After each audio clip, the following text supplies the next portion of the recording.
En om ons straks weer uit te kunnen leven, moeten we nu vooral rustig blijven. Geef het voorbeeld en stop het virus. info-coronavirus.be, een initiatief van de Belgische overheid. Le point presse sur le coronavirus débutera à 11 heures. Comment faire face au coronavirus? Pour être aussi proche qu'avant, gardons nos distances maintenant. Pour retrouver les spectacles et leur tonnerre d'applaudissements, lavons-nous les mains régulièrement. Pour retourner dans notre parc préféré, restons devant nos séries adorées. Et pour être à nouveau sur les terrains de sport, gardons notre calme et poursuivons nos efforts.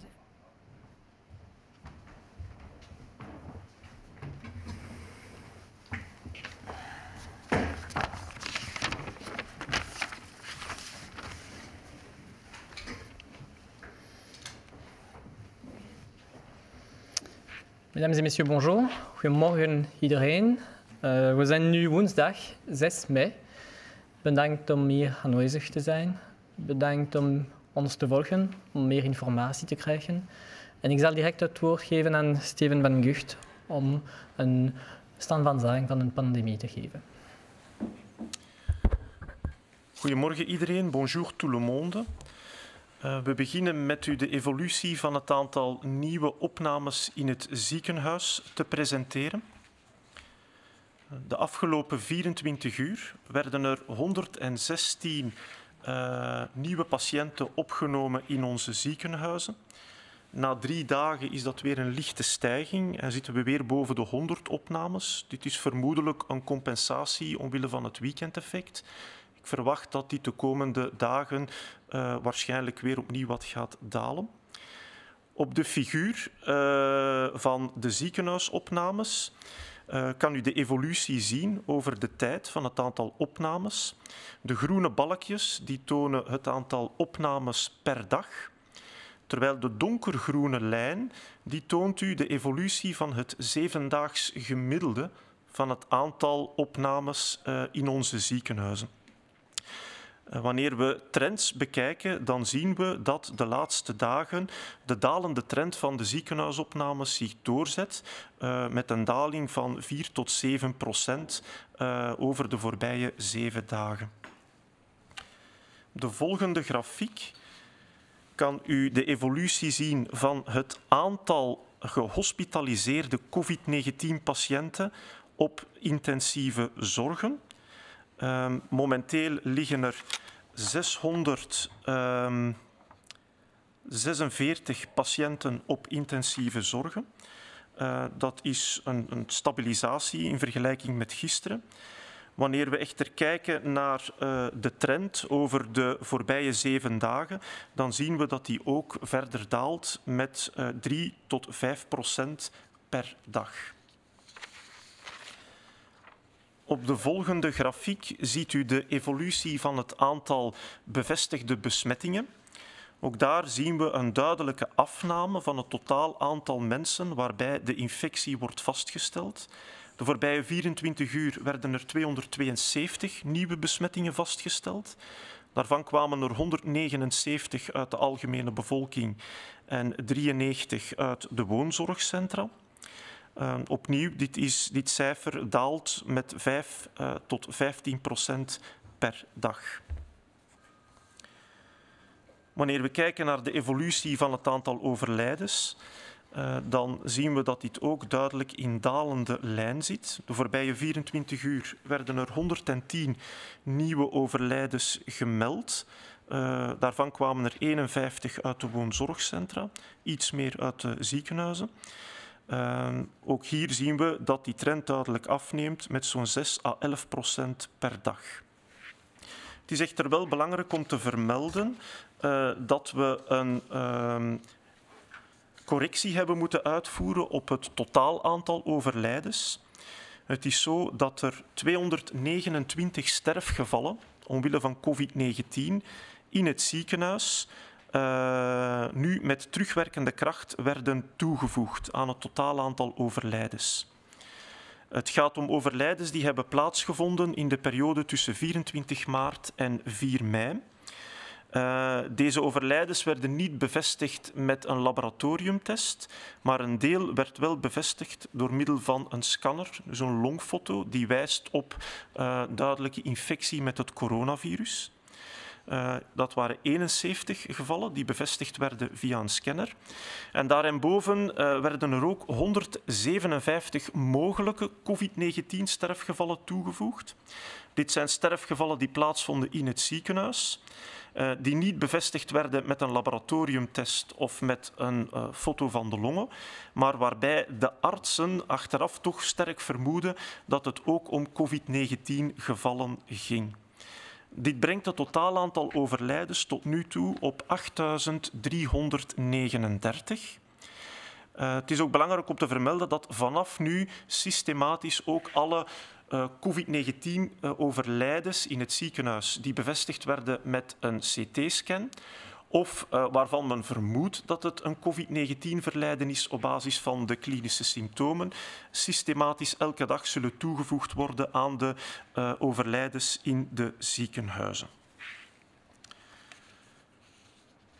Verder zouden we u ook nog een studie willen presenteren die uitgevoerd werd in Nederland aan het Radboud Medisch Centrum te Nijmegen en recent gepubliceerd werd in het wetenschappelijk tijdschrift Eurosurveillance. Het gaat om een studie die keek naar wat zijn nu precies de eerste typische symptomen van COVID-19. De studie werd uitgevoerd bij 800 gezondheidswerkers in Nederlandse ziekenhuizen. Uit die studie bleek dat algemene symptomen, zoals het zich algemeen slecht voelen, plots opzetten van erge vermoeidheid, plotse erge spierpijn, maar ook hoofdpijn, oogpijn en dan heel typisch het verlies van smaak en reukzien kunnen wijzen op een COVID-19-infectie. Symptomen zoals koorts, hoesten, keelpijn, bemoeilijkte ademhaling treden meestal pas wat later op. Het was heel opvallend dat het verlies van reuk en smaak en die plotse erge spierpijn het best konden gelinkt worden aan een positieve COVID-19-test. We moeten dus zeer aandachtig zijn voor het optreden van deze vroege symptomen. Wanneer die symptomen zich voordoen, is het belangrijk dat u zich onmiddellijk thuis isoleert. We zijn immers bij het begin van de symptomen het meest besmettelijk. Bel dan vervolgens uw huisarts om een test aan te vragen. Want het is enkel via een test dat we met zekerheid kunnen vaststellen of u al dan niet besmet bent met het coronavirus. In dat kader is het ook belangrijk om te vermelden dat sinds begin deze week, sinds 4 mei, de criteria om mensen te testen sterk zijn uitgebreid. Dit is mogelijk omdat er veel meer testen beschikbaar zijn dan in het begin van de uitbraak en omdat de structuren ook verbeterd zijn om de stalen te gaan afnemen. Dit gebeurt via de huisarts en via gespecialiseerde staalafnamecentra. Op dit ogenblik is het dus mogelijk om alle personen die verdachte symptomen vertonen te gaan testen. Die aanpak bestaat uit 5 stappen. De eerste stap is het vaststellen van de typische vroege symptomen bij uzelf. Ik heb ze eerder al een aantal belangrijke opgesomd. Over welke symptomen gaat het? Hoest, bemoeilijkte ademhaling, koorts en dan allerlei pijnklachten, zoals die plotse erge spierpijn, hoofdpijn, oogpijn, plotse erge moeheid, het verlies van smaak en reuk. Ook diarree kan een symptoom zijn. Wanneer die symptomen zich voordoen, blijf thuis en bel uw huisarts. Het is dan uiteindelijk de huisarts die de beoordeling gaat maken of er werkelijk een verdenking is voor COVID-19 of dat het misschien omwille van een andere oorzaak gaat. Het is de huisarts die dan zal beslissen of dat u moet getest worden. De huisarts kan dit in zijn kabinet uitvoeren of kan u ook doorverwijzen naar een gespecialiseerd staalafnamecentrum in uw buurt. Het is belangrijk dat u in afwachting van uw testresultaat thuis blijft en u isoleert van uw huisgenoten. De arts zal u in tussentijd ook vragen om een lijst te maken met namen en contactgegevens van alle personen waarmee u in contact bent geweest in de voorbije dagen. En dan moet u terugtellen tot 2 dagen voor het begin van de eerste symptomen. De huisarts zal u uiteindelijk het testresultaat meedelen, ongeacht of dat die positief of negatief is. Indien de test positief is, dan zal uw gezondheidstoestand van nabij opgevolgd worden en zal u ook de gepaste behandeling voorgeschreven krijgen.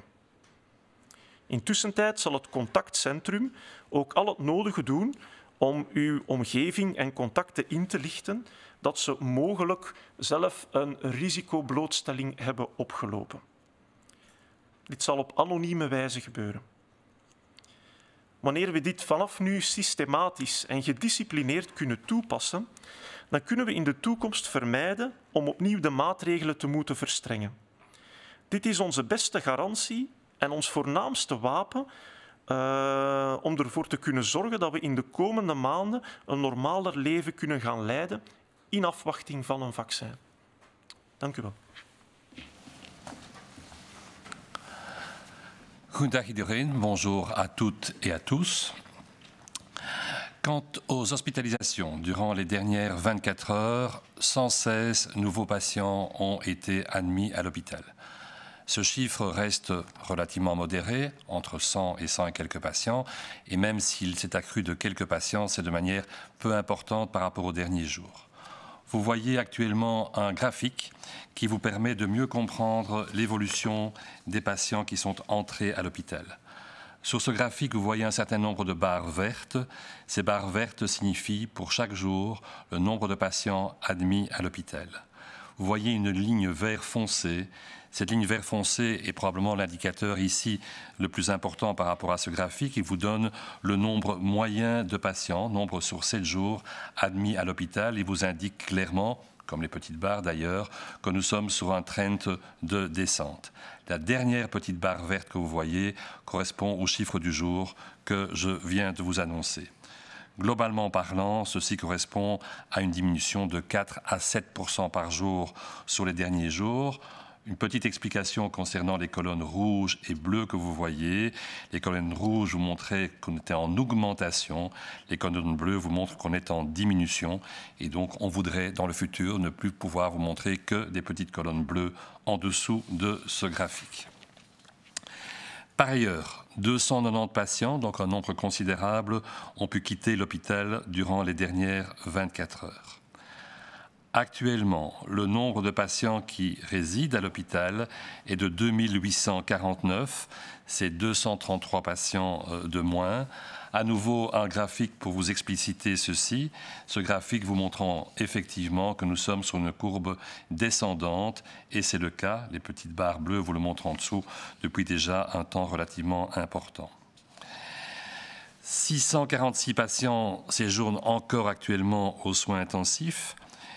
Vous voyez dans la courbe que cette évolution est assez parallèle à celle qu'on a pour les hospitalisations de manière générale. Je tiens à préciser que ces soins intensifs, si même leur taux d'occupation reste relativement stable depuis un jour ou deux, le nombre de patients qui sont ventilés artificiellement est en diminution. À peu près un tiers des patients n'est pas ventilé artificiellement et sont là dans le cadre d'une surveillance attentive, montrant que là aussi les choses se détendent un peu. Le nombre de nouvelles infections durant les dernières 24 heures, ce nombre est de l'ordre de 272 nouvelles infections.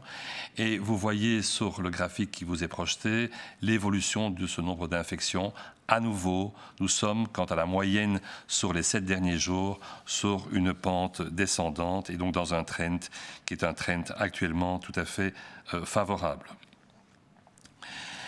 Les décès. Nous avons à déplorer encore 110 décès sur les dernières 24 heures, auxquels, et nous allons commenter ça dans un instant, s'ajoutent 229 décès qui ont été rattrapés des dernières semaines.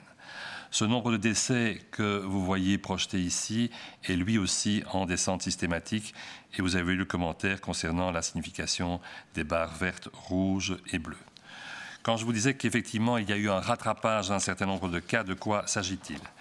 Eh bien, il s'agit du fait que, même au sein des hôpitaux, un certain nombre de patients n'ont pas eu, selon les critères classiques de test PCR positif, un diagnostic qui a pu être posé. On a effectivement 71 patients qui sont décédés dans les hôpitaux après avoir eu comme test de confirmation une radiographie spéciale qu'on appelle un scanner du thorax qui a pu nous confirmer que ce patient, grâce à des signes très spécifiques, était porteur du Covid mais pour lequel le test biologique n'a pas pu être effectué. Il y a par ailleurs un certain nombre de patients, 157 patients, qui ont été étiquetés de cas possibles. De quoi s'agit-il lorsqu'on parle de cas possibles? Ce sont des patients pour lesquels on n'a pas eu l'occasion ou le temps, par un séjour bref avant leur décès, d'effectuer un test, dans lequel éventuellement le test fait était négatif, mais pour lequel le tableau clinique, selon le médecin qui les a pris en charge, était, dans le contexte de la pandémie, hautement typique d'une infection Covid positive. Dans la mesure où l'OMS, et je pense à juste titre, recommande que les décès de cas possibles soient comptabilisés avec les décès de cas confirmés, ceci est actuellement ce qu'il a été décidé de faire en Belgique. Et d'ailleurs, depuis le 5 mai, donc depuis hier, ces cas possibles sont rapportés quotidiennement. Il faut souligner que ce nombre de cas constitue à peu près 2 et quelques % du total des décès au niveau des hôpitaux et donc une quantité qui est relativement faible. Au niveau des tests qui ont été effectués, on a effectué plus de 17 000 tests, pratiquement 18 000 tests durant les dernières 24 heures. Et sur le schéma qui vous est projeté, vous voyez très clairement l'augmentation en puissance du nombre de tests qui ont été effectués.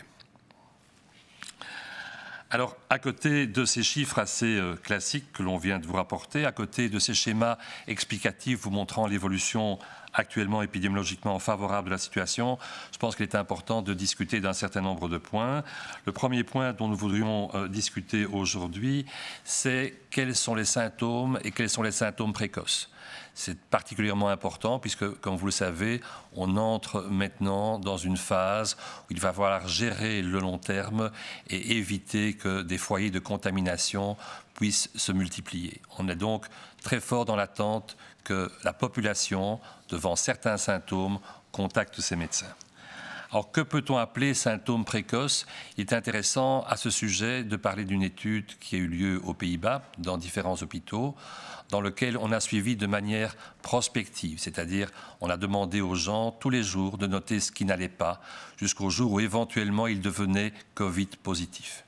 Et sur l'expérience de ces 800 personnels des soins de santé, donc qui ont l'habitude de noter des symptômes, peut-être plus que le public général, on a remarqué qu'on était assez loin des symptômes classiques que l'on cite toujours. Et que se retrouvait dans cette symptomatologie de manière précoce, d'une part, une fatigue particulièrement intense. Le fait de ne pas se sentir bien, ce qui correspond plus ou moins d'ailleurs à cette fatigue intense, d'avoir des courbatures, des douleurs musculaires diffuses importantes, d'avoir des maux de tête, on ne parle pas ici de quelqu'un qui a une migraine, qui connaît sa migraine, des maux de tête que l'on ne se connaît pas d'habitude, bien sûr, d'avoir des douleurs dans les yeux ou à l'arrière des yeux de manière intense, et de manière importante aussi d'avoir des problèmes de troubles du goût ou de l'odorat. On a pu noter chez ce personnel de santé que les symptômes classiques dont l'on vous parle depuis maintenant des semaines, qui sont la toux, qui sont des difficultés à respirer, qui sont des douleurs dans la gorge, qui sont la température, survenaient plus tard et étaient donc en retard par rapport au moment du début réel de l'infection. On a pu aussi associer de manière très précise ce trouble du goût et surtout de l'odorat et ces douleurs musculaires avec le diagnostic par la suite, dans les jours qui viennent, d'être Covid positif. C'est important parce qu'il faut savoir que c'est au début de symptômes que nous sommes le plus contagieux. C'est donc un moment crucial pour éviter de contaminer d'autres personnes. À partir du moment où on a l'un de ces symptômes, il est important que vous restiez isolé à domicile, de manière à éviter de contaminer d'autres personnes. Il est tout aussi important, bien sûr, que vous contactiez votre médecin traitant, puisque c'est lui qui pourra le mieux estimer la validité des plaintes que vous avez et qui pourra vous prescrire un test. Le test est bien sûr la seule preuve formelle que c'est bien le Covid qui est en cause dans vos symptômes. Alors, dans ce contexte justement de symptomatologie élargie qui pourrait plaider pour quelqu'un qui soit Covid positif, il est important de savoir que depuis le 4 mai, les tests de dépistage sont élargis assez largement, de manière à pouvoir trouver des gens potentiellement infectés avec des plaintes beaucoup plus larges comme on vient de les évoquer. Pourquoi peut-on les élargir, ces tests? D'une part parce que bien sûr on a plus de tests qui sont disponibles, mais d'autre part parce que c'est un des points essentiels, et vous le savez, de la stratégie au long cours, du maintien de cette infection et de la diminution du nombre de cas en attendant le vaccin ou une thérapeutique efficace. Qu'est-ce que ça signifie pour le comportement que vous devez avoir si vous avez des symptômes? Eh bien, on reste sur cette classique stratégie en 5 étapes. La première étape est « j'ai un des symptômes dont on vient de parler » dans l'étude hollandaise, ou j'ai un des symptômes classiques comme de la température, des difficultés respiratoires, de la toux. J'ai aussi un symptôme, et je pense qu'il est important de l'ajouter, d'une diarrhée. On ne parle pas ici d'une seule selle liquide isolée, on ne parle pas de quelqu'un qui sait qu'il a mangé quelque chose de peut-être pas tout à fait safe, on parle de quelqu'un qui a une diarrhée répétée, sans autre cause, pendant un jour ou deux par exemple. Sa diarrhée peut être un symptôme précoce de l'infection par le Covid. Dans ce contexte donc, symptômes précoces qu'on a cités et symptômes classiques plus diarrhée, on reste chez soi et on appelle son médecin traitant. Le médecin généraliste, cette première ligne de traitement, de prise en charge plutôt, que nous avons en Belgique de manière particulièrement développée et adéquate, va vous prescrire quoi? Eh bien, elle va vous écouter d'abord, analyser vos plaintes, se dire que oui ou non ceci est compatible avec une infection débutante et qu'elle va vous dire qu'un test peut être indiqué. Ce test va se faire soit chez le médecin généraliste, si son cabinet est adapté, soit il va vous demander d'aller dans un centre de dépistage, dans un centre de prélèvement, où le test sera effectué et qui aurait été prévenu de votre venue. Dès ce moment, vous isolez du monde extérieur. Vous allez aussi, pendant le temps nécessaire à avoir le résultat du test, qu'on espère être présent dans les 48 heures à peu près, commencez à noter les gens que vous avez vus, fréquentés durant les dernières 48 heures. À nouveau, pourquoi les dernières 48 heures? Parce que c'est au début de l'infection, pendant les 24 heures avant les premiers symptômes même, que l'on est le plus contagieux. Et donc ce sont ces personnes qui ont le plus de risques d'avoir acquis potentiellement l'infection venant de vous. Cette liste ne sert à rien tant qu'on n'a pas la preuve que vous êtes bien positif, bien sûr, elle est gardée chez vous à ce moment-là. Votre médecin va vous avertir systématiquement du résultat du prélèvement, qu'il soit négatif ou qu'il soit positif.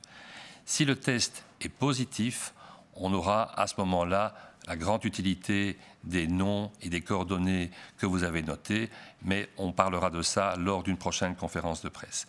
Le médecin, dans les jours qui viennent, dans les semaines qui viennent, prendra en charge votre suivi par téléphone ou autrement, et ça, à nouveau, c'est un point qu'on discutera plus dans le futur.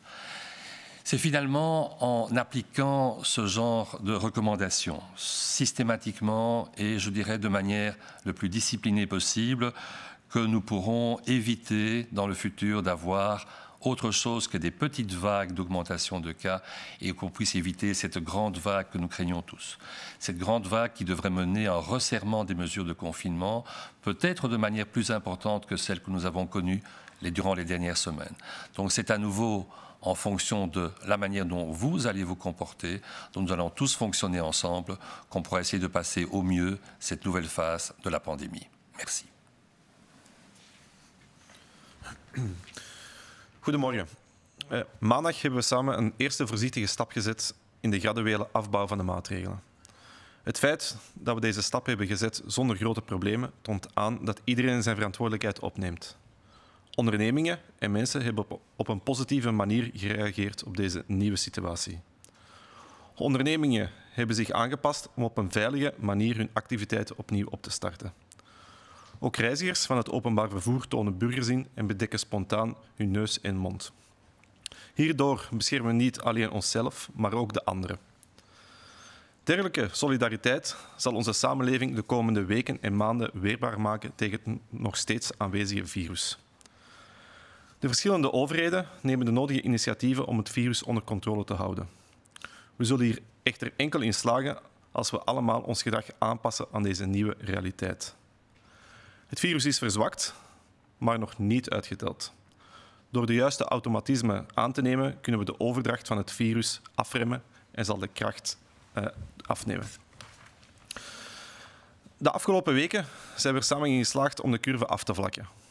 De komende weken en maanden zal het er onder andere op aankomen om de ondertussen gekende R-waarde nog verder te doen dalen en onder de 1 te houden. Deze R-waarde, of besmettelijkingsgraad, geeft aan hoeveel mensen een drager van het virus verder besmet. Hoe lager deze waarde, hoe zwakker het virus en hoe veiliger de samenleving. Laten we hier samen voor gaan, door ook de komende weken en maanden de maatregelen op te volgen en zo samen te bouwen aan een weerbare samenleving. Stap voor stap, veilig vooruit. Dank u wel. Bonjour à tous. Lundi, nous avons pu commencer prudemment une adaptation graduelle des mesures et de notre nouvelle réalité. Le fait que nous ayons pu commencer cette première étape sans grand problème montre que nous avons tous pu prendre nos responsabilités.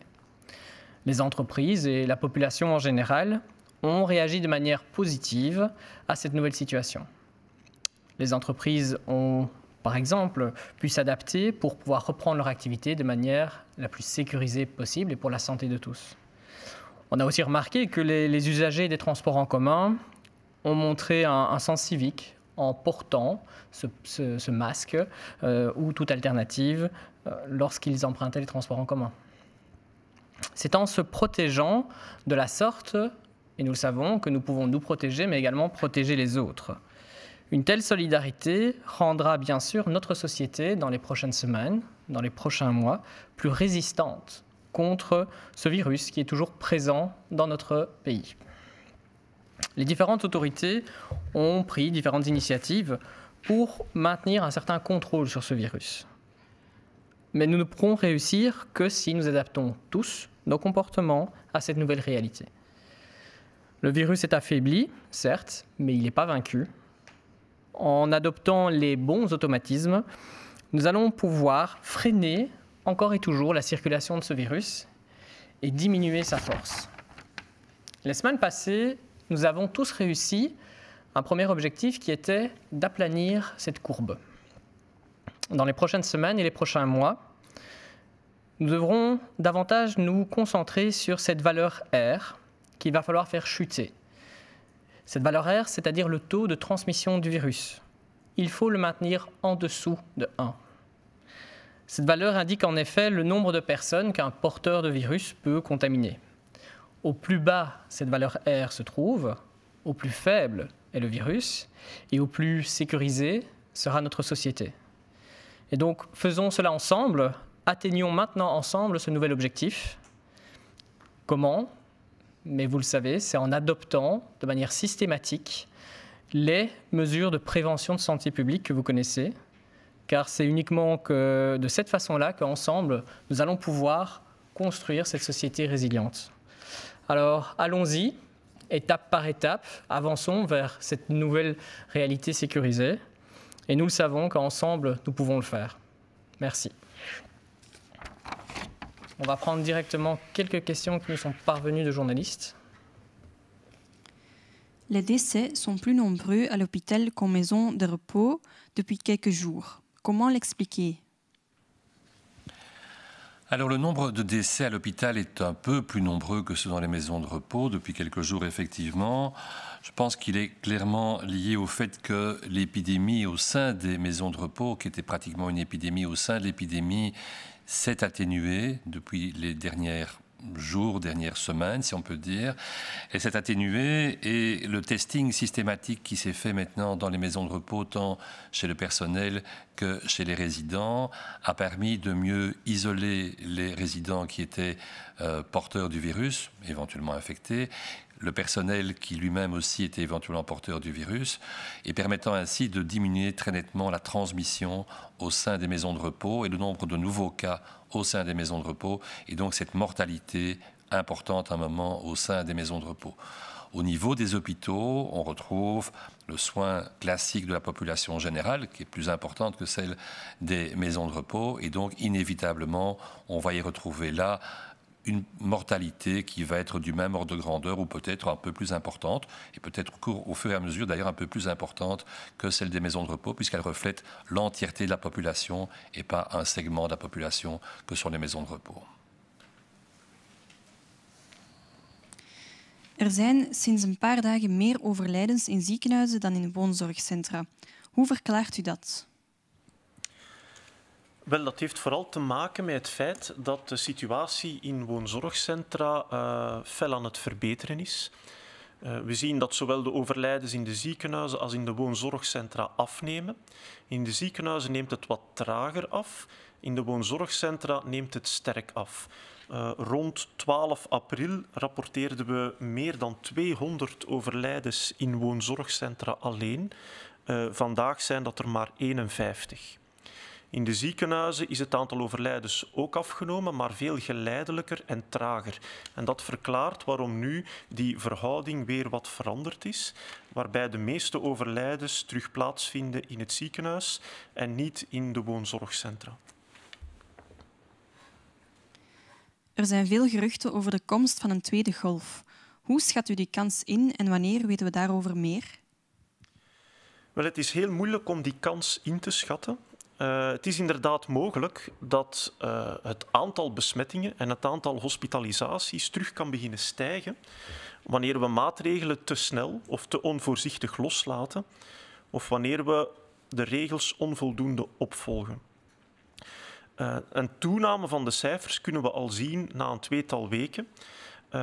Maar het is ook mogelijk dat we, zeker wanneer het gaat om een sterke stijging van de hospitalisaties, de bezetting van intensieve zorgen, dat we dat pas ook na enkele maanden pas gaan merken. Sommige modellen voorspellen dat dat rond augustus zou kunnen zijn.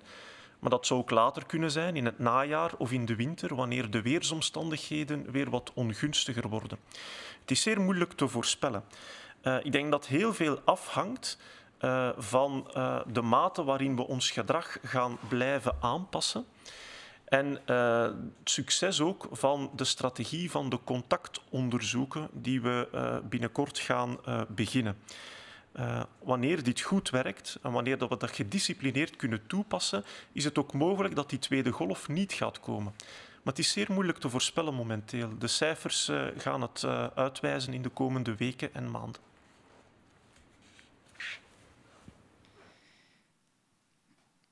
Il y a beaucoup de rumeurs sur l'arrivée d'une deuxième vague. Comment l'évaluez-vous et quand pouvons-nous avoir des indications à ce sujet? Une deuxième vague est toujours possible et on dirait qu'on peut envisager deux types de scénarios pour cette deuxième vague. Soit on ne respecte pas convenablement les précautions lors du déconfinement qui se profile devant nous dans les semaines qui viennent et cette deuxième vague pourrait arriver rapidement dans les semaines qui viennent, fin mai, début juin par exemple. C'est la chose majeure qu'il faut essayer d'éviter en étant non seulement progressif mais surtout en respectant les précautions lors de ces étapes de déconfinement. Par ailleurs, elle pourrait survenir plus tard. Qu'est-ce qu'est le plus tard ?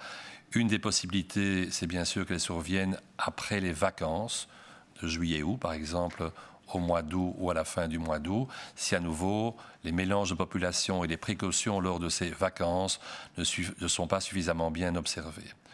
Dernière possibilité tardive, c'est que ce virus, dans un cycle d'infection respiratoire plus important par temps froid en hiver qu'en été, pourrait se représenter de manière plus fréquente, si pas dire plus agressive, durant la période hivernale et qu'en hiver, nous vivions éventuellement une deuxième vague en parallèle avec celle de la grippe saisonnière, par exemple.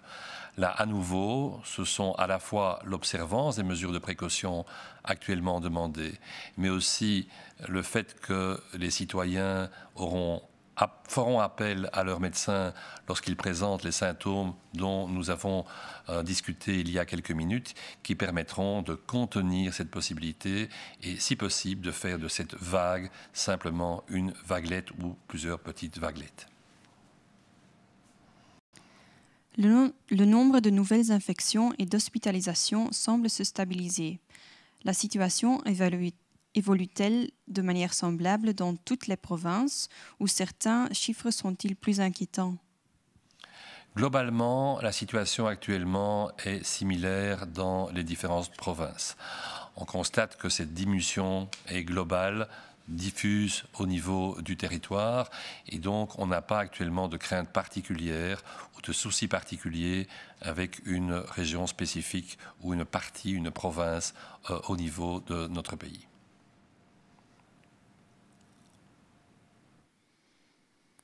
De cijfers van het aantal nieuwe besmettingen en ziekenhuisopnames lijken te stabiliseren. Evolueert de situatie op een gelijkaardige manier in alle provincies?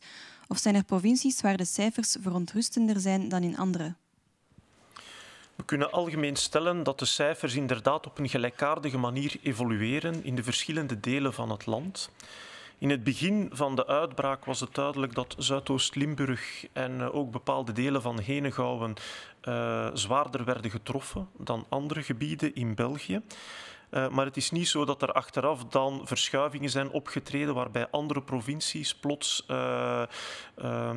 zwaarder werden getroffen. Dus dat is sindsdien een beetje gelijkaardig blijven evolueren. We zien wel op de kaart van de gemeentes dat er af en toe wel eens een gemeente is die plots donkerder aankleurt, meer gevallen rapporteert. Vaak gaat dat om gemeentes met relatief weinig inwoners. En wanneer daar dan bijvoorbeeld een uitbraak is in een woonzorgcentrum, dan kan dat snel een effect hebben op de incidentie, op het aantal gerapporteerde gevallen per inwoner. En dan kleurt zo'n gemeente donkerder. Maar dat wordt meestal verklaard door een uitbraak ergens in een gesloten omgeving. Merci. Merci d'avoir suivi ce point d'information très complet. On a voulu vous apporter des informations complètes pour que chacun puisse comprendre mieux le virus, pour pouvoir mieux se comporter, adopter les bons comportements. Aujourd'hui, nous allons continuer à avancer petit à petit, étape par étape, dans les jours et dans les semaines qui viennent. On se retrouvera vendredi à 11 h pour un nouveau point d'information. D'ici là, continuons à respecter ces réflexes de santé publique. Continuons à le faire pour les plus faibles d'entre nous. En stap voor stap veilig vooruit. Dank u wel.